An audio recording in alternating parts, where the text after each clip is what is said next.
এই যে এক রেন্ডি যায় আরো এক রেন্ডি আসে, এই রেন্ডিগুলো মরে না কেন? মুই যেটা থাকলাম বিদ্যে কম কান ধরছম এই এই শালির সৌয়ের মধ্যে এই খুঁড়িটি বাস দিল ঢোকে দিল এলে কোন ধরনের রেন্ডি তা তো আপনি ক্যাশ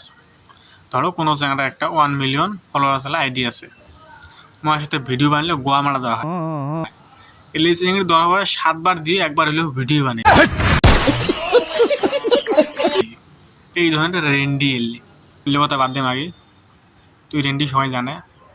তাহলে তো টিকে খেন তো টিকে খেন দেখ হ হ হ হ তো টিকে এত তো ফাঁক ওই টির গানা দিনে ফুলবাড়ি ব্রিজের খাম্পা একটা গোটায় ঢুকবে